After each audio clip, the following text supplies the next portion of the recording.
John chapter 6, verse 18 through 21. 큰 바람이 보라 바다가 주렁이러라 이처럼 그들이 너를 자 25 내지 30 스타 뒤론 좀 가다가 예수님께서 바다 위로 걸어배에 가까이 오시는 것을 보고 두려워하거늘 그분께서 그들에게 이르되 나니 두려워하지 말라 하시니라. 이에 그들이 그분을 반가이 배로 받아들였고 배는 곧 그들이 가려던 무태 이르렀더라.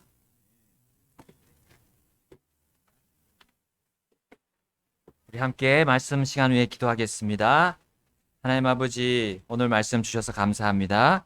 오늘도 예수님에 대해 저에게 보여주실 때에 저희들의 마음을 주님 열어주시고 저희들의 영의 눈이 우리 예수님을 분명하고 똑똑히 볼 수 있도록 하나님 저희들의 마음을 인도해 주옵소서. 주님께 이 시간을 맡깁니다. 우리 주 예수님의 이름으로 기도드렸습니다. 아멘. 앉으시겠습니다. 오늘 말씀의 제목은 예수님 호에 타라. 우리 배에 그 이름이 다 붙잖아요. 무슨 호. 옛날에 무슨 또 침몰한 배도 있는데 다 호가 붙어 있습니다.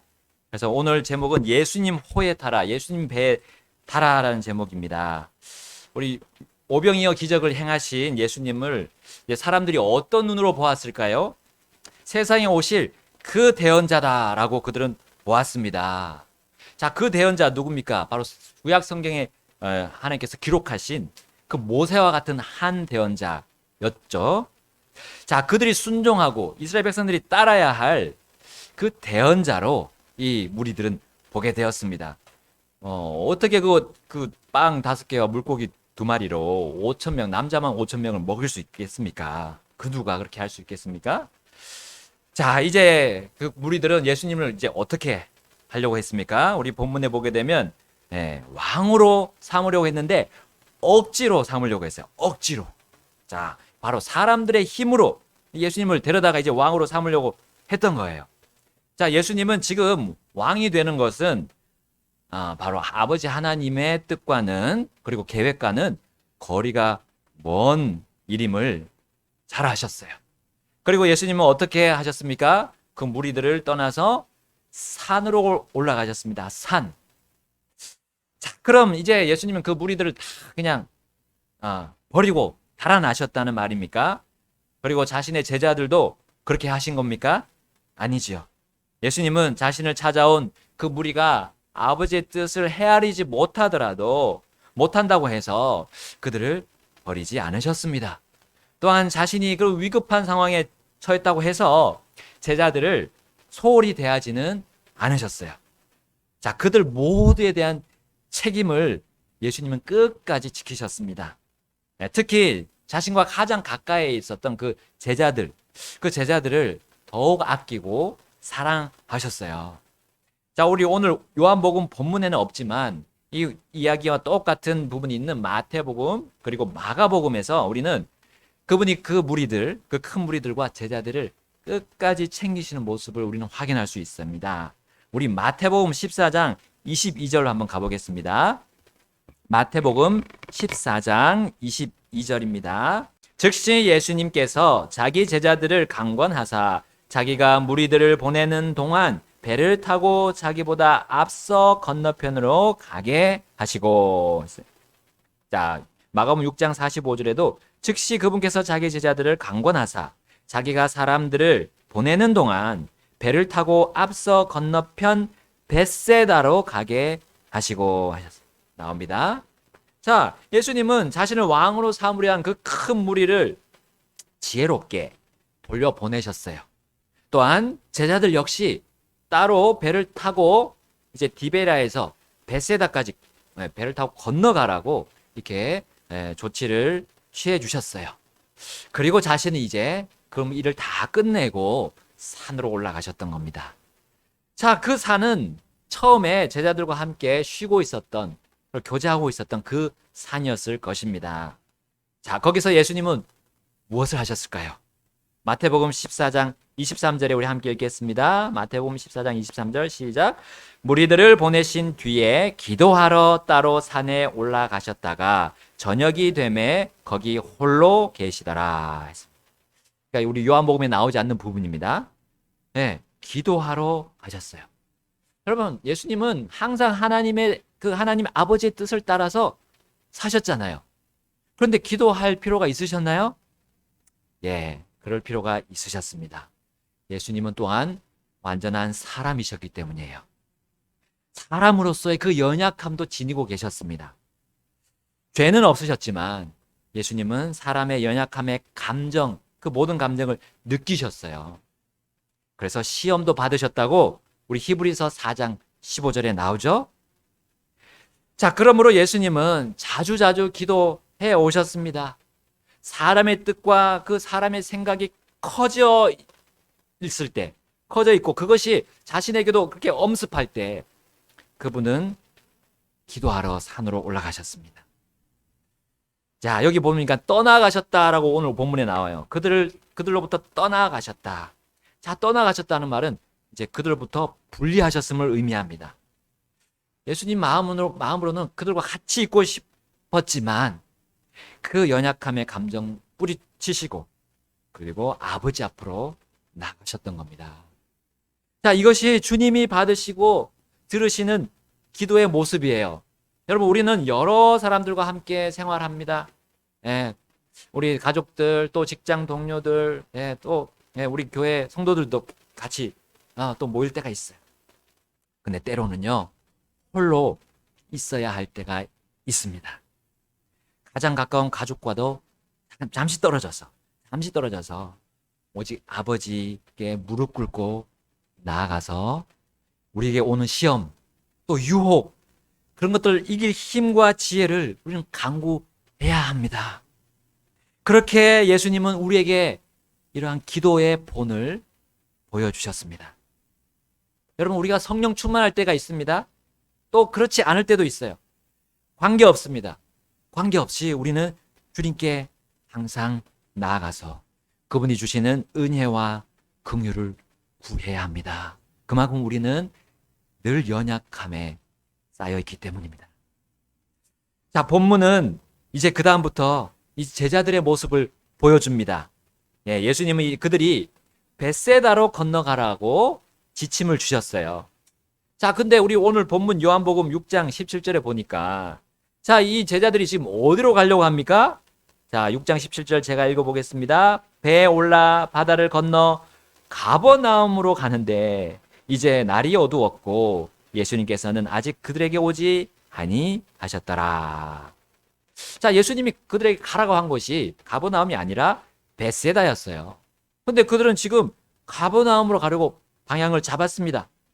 자, 가버나움은 벳세다의 서북쪽에 있어요. 네. 그래서 멉니다. 거리가 한 몇 킬로, 한 적어도 3, 4킬로 됩니다. 자, 또한 제자들은 예수님을 기다릴 필요가 없었어요. 예수님이 뭐라고 하셨죠? 건너가서 거기 있으라 했어요. 예수님은 그들과 함께 배 탄다는 말씀을 안 하셨어요. 자, 이제 이들은 예수님의 말씀만 믿고 그 말씀대로만 가지고 자신들끼리 배를 타고 벳세다로 건너가면 되었습니다. 자, 그런데 그렇지 않았던 거예요. 자, 그러다가 어떤 일이 벌어졌습니까? 자, 요한복음 6장 18절에 보니까 큰 바람이 불어 바다가 출렁이더라 했어요. 자, 그리고 19절에 보니까 이에 그들이 노를 저어 25 내지 30 스타디온쯤 가다가 했어요. 자, 여기 보면 다른 복음서들에는 여기서 이 부분을 어떻게 언급하고 있습니까? 자, 마태복음 14장 24절에 그러나 이제 배는 바다 한가운데 있었고 바람이 반대로 불므로 파도로 인하여 요동하더라. 자, 마가복음에는 저녁이 되매 배는 바다 한가운데 있었다 합니다. 했습니다. 자, 우리가 이 모습을 보면 이제 하나 또 우리의 그런 교훈을 볼 수 있어요. 우리 오늘 말씀의 어떤 큰 이제 그 핵심 부분인데, 자, 예수님께서 우리를 위해 해주시는 참 단순한 말씀에 우리가 따르지 않는다면 이들과 같이 제자들과의 모습같이 막다른 골목으로 들어가는 거예요. 자, 이런 상황은 사람이 스스로 문제를 해결하려고 할 때 항상 발생합니다. 여러분, 오늘 본문 이제 요한복음에 보면 마침 이제 가버나움 쪽으로 이제 큰 바람이 불었던 거예요. 우리 배는 이 바람의 영향을 받아서, 옛날 배들은 그렇잖아요. 네, 바람의 영향을 받아서 그렇게 그 사람들이 맞춰서 그 바람에 따라서 이동을 했습니다. 자, 그래서 마침 이제 가버나움 쪽으로 바람이 부니까 그들이 행선지를 바꾼 거예요. 벳세다에서 가버나움 쪽으로 행선지를 바꿉니다. 그리고 예수님을 또 기다리는 거예요. 기다릴 필요가 없는데 기다리는 거예요. 근데 이제 밤이 됐죠. 어쩔 수 없이 이제 출발해야 되는 상황이 되었습니다.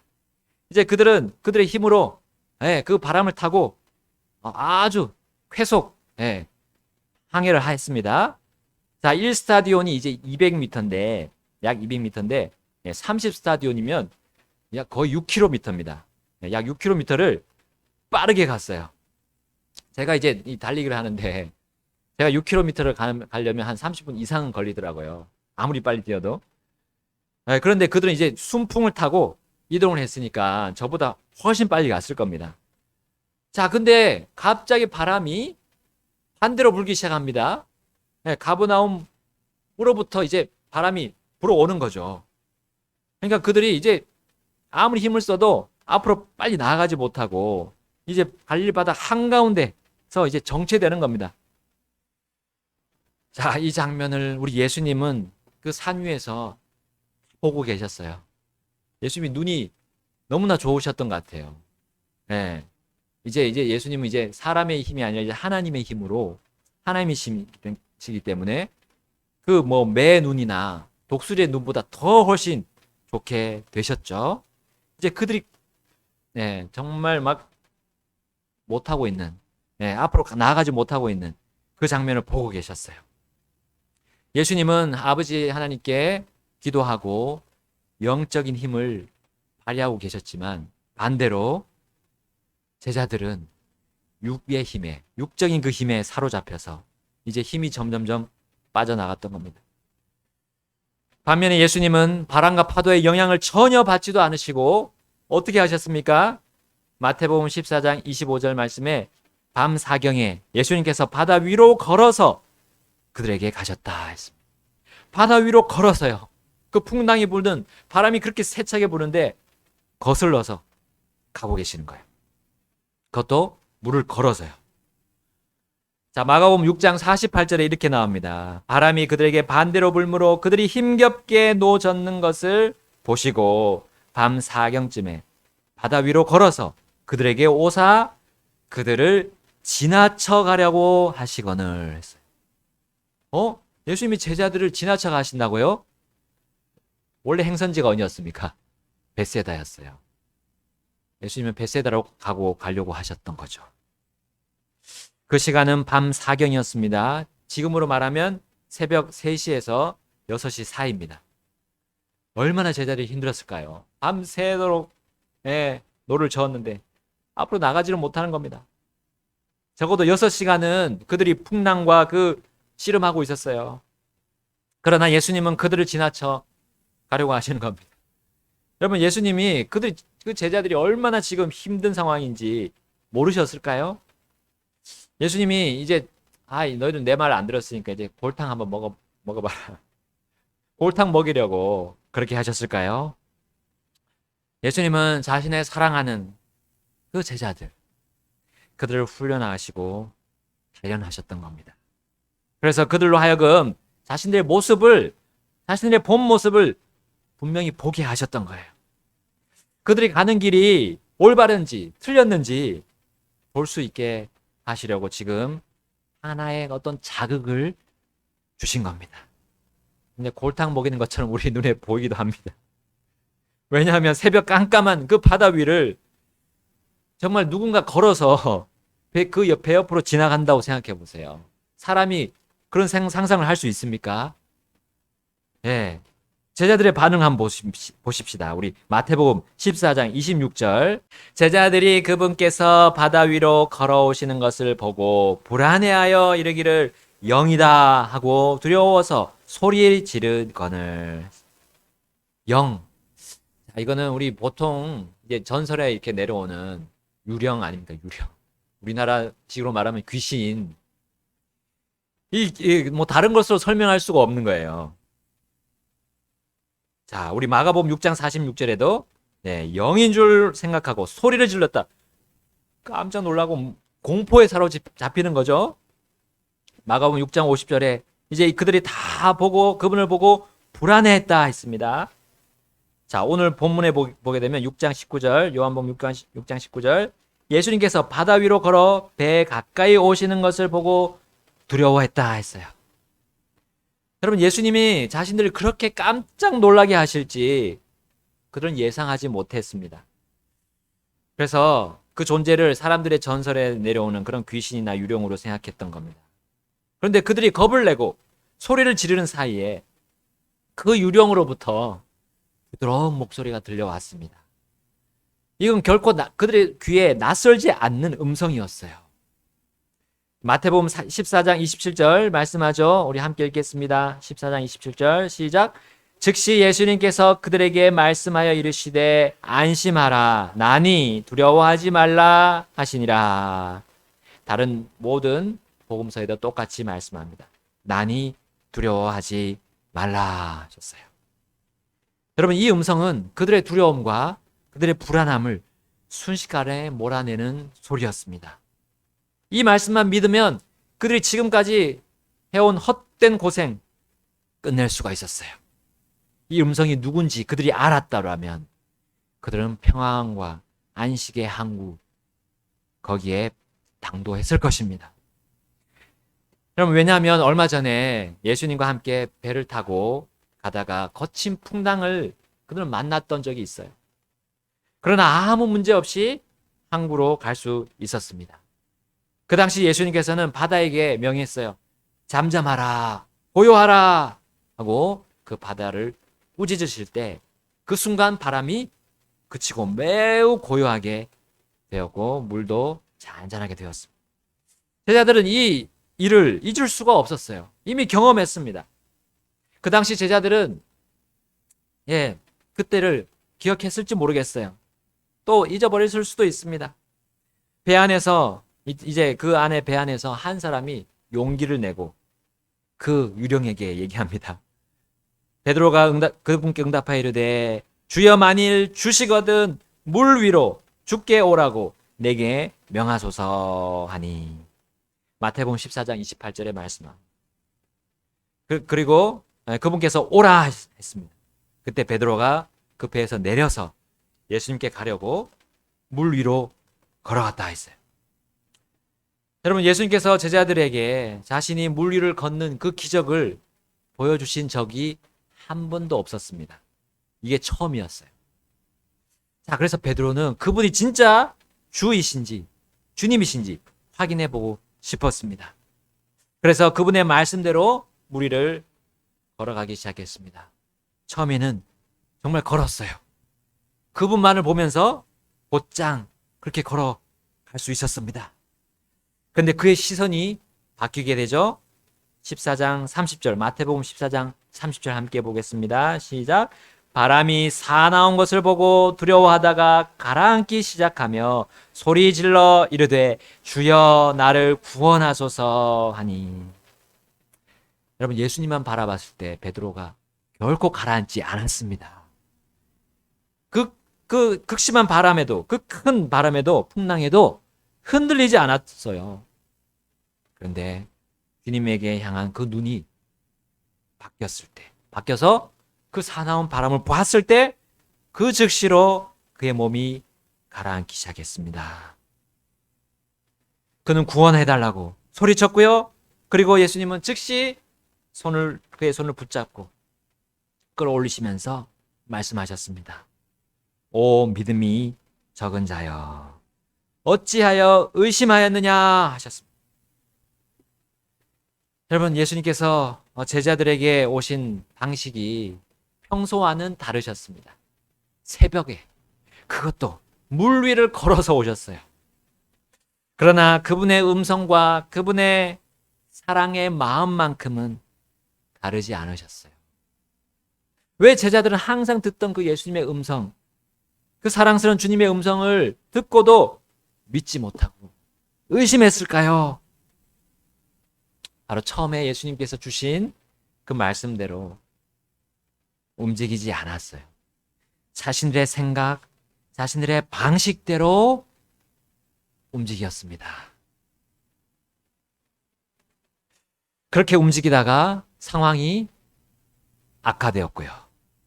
그들은 더욱 주님의 그 믿음에서 떠나서 자신의 신념에 의지하게 되었습니다. 바람은 이리 불기도 하고요. 저리 불기도 합니다. 우리 인생이 원래 그러하지 않습니까? 좋은 일도 오고 나쁜 일도 오고 이게 반복됩니다. 이것에 우리가 흔들리면 안 되는 거. 그리고 흔들리지 않도록 예수님이 항상 우리 앞에 보고 계시고 말씀해 주시고 음성을 들려주시고 계시다는 거. 우리는 잊지 말아야 하겠습니다.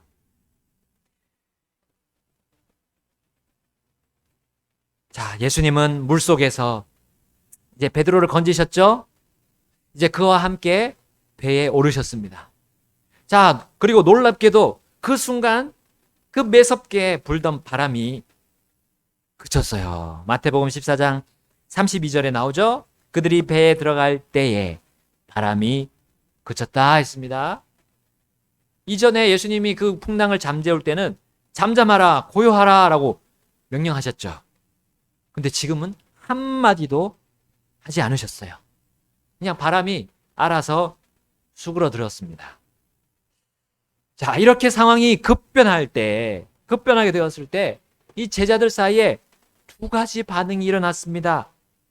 자, 어떤 자들은 예수님이구나, 우리 주님이시구나 하고 알아보고 그분을 찬양하며 그분께 경배했습니다. 마태복음 14장 33절 보겠습니다. 33절 시작. 이에 배에 있던 자들이 와서 그분께 경배하며 이르되 진실로 주는 하나님의 아들이로소이다 하더라. 유령이 아니고 귀신도 아니고 그분은 하나님의 아들, 바로 이 온 세상과 이 온 만물을 창조하신 하나님이십니다 라고 그들은 고백하면서 엎드려 경배했던 거예요. 그리고 기뻐했습니다. 반가워했습니다. 이제 더 이상 그 물에 빠져 죽을 그런 일이 없을 거니까요. 자, 그러나 이것과 완전 다른 반대의 반응도 있었습니다. 우리 마가복음 말씀에서 그 말씀을 볼 수 있어요. 우리 다 같이 마가복음 6장 51절 보겠습니다. 그들에게 가사 배에 오르심에 바람이 그침으로 그들이 속으로 한량없이 심히 놀라며 이상히 여기니라. 여러분, 예수님의 지금 놀라운 기적들이 연속으로 진행되고 있었어요. 물 위를 걷고 그 바람에 전혀 영향도 받지 않으시고 또 베드로도 물 위를 걷게 하셨어요. 물에 빠지는 베드로를 또 건져 올리셔서 배에 올라타셨습니다. 그런데도 이상히 여겼어요. 놀랍게 여긴 뒤에 경배하지 않고 어떤 제자들은 이상히 여겼습니다. 여러분, 만물을 주관하시는 하나님이신 예수님을 가장 빠르게 인정하고 받아들인 자들이 사실은 이 예수님 측근의 제자들 아니었습니까? 왜 이랬습니까? 왜 이런 반응이 있을 수 있었습니까? 자, 52절 말씀 함께 읽겠습니다. 6장 52절 시작. 이는 그들이 마음이 굳어져서 빵의 기적을 깊이 생각하지 못하였기 때문이더라. 여러분, 그들은 자신들의 믿음의 현 주소를 알려주시려고 그를 시험하시며 훈련하신 주님의 의도를 깊이 생각하지 못했기 때문이에요. 여러분, 빵의 기적이 무엇이었습니까? 그 무리들을 먹이시는 것만이었습니까? 아니었잖아요. 제자들을 시험해서 그들이 지금 어떠한 믿음을 가지고 있는지, 그리고 어떠한 믿음을 가져야 하는지 알려주신 사건 아닙니까? 그들을 위한 또한 그 빵의 기적이었던 거예요. 그들의 믿음을 보여주시려고 한, 그리고 그들의 믿음을 성장시키려고 한 그 예수님의 진심을 이 어떤 제자들은 깨닫지 못했던 겁니다. 예수님은 자신과 가장 가까이 있으려 한 이 제자들을 큰 그 무리들보다 더 많이 신경 쓰셨어요. 그들의 믿음이 자라고 성숙하도록 도와주셨던 겁니다. 얼마나 그들을 사랑하셨습니까? 이렇게 그들을 향한 뜨거운 마음을 가진 예수님과는 반대로 어떤 제자들은 그 마음이 굳어졌어요. 차가워졌습니다. 오히려 차가워졌던 거예요. 예수님은 그들을 향해 진심으로 대우하고 계셨지만 그들은 예수님을 향해서 진심이 아닌 또 다른 마음을 가지고 있었어요. 예수님이 하시는 말씀을 곧이곧대로 받아들이지 않고 그들은 한 번 꼬고 두 번 꼬아서 스스로 하나님의 말씀을 왜곡시켰던 겁니다. 그러면 어떻게 됩니까? 그 마음이 딱딱해집니다. 차가워지고, 그리고 그 하나님의 말씀의 씨앗이 심겨질 수 없는 그 맨땅처럼 변하는 거예요.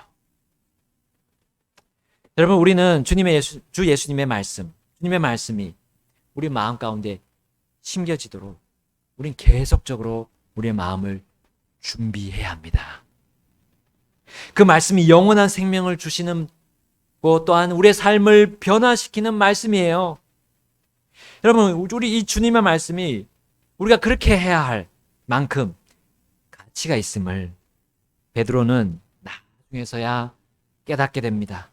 그리고 이렇게 베드로전서에 증언했어요. 베드로전서 1장 23절에 이렇게 말씀하죠.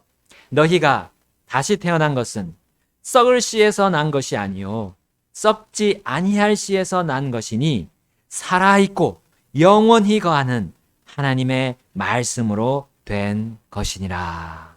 아멘.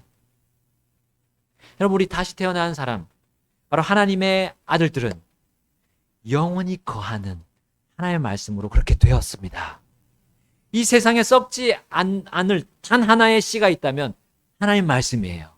모든 다른 씨들은, 이 식물의 씨들 다 썩을 거지만, 그리고 이 세상의 모든 그 씨앗과 같이 우리의 마음속에 들어오는 이 세상의 말들, 사상들, 그것들은 다 썩을 것이지만 하나님의 말씀은 썩지 않습니다.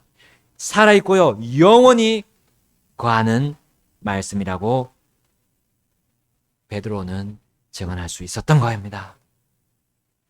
여러분, 하나도 버릴 것이 없는 우리 예수님의 음성, 우리가 단순히 따라간다면, 자, 이제 우리의 마음으로부터 뭐가 납니까? 싹이 나고 열매가 나서 100배, 60배, 30배 열매를 우리가 맺게 될 것입니다. 그리고 우리는 그것을 가지고 주님을 영광스럽게 하는 삶을 살 수 있게 될 것이에요. 베드로전서 1장 24절 25절 읽겠습니다. 우리 다 찾으셨으면 읽겠습니다. 시작.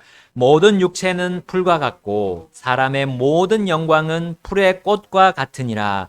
풀은 마르고 그것의 꽃은 떨어지되 오직 주의 말씀은 영원토록 지속되나니 복음으로 너희에게 선포된 말씀이 이 말씀이니라. 아멘.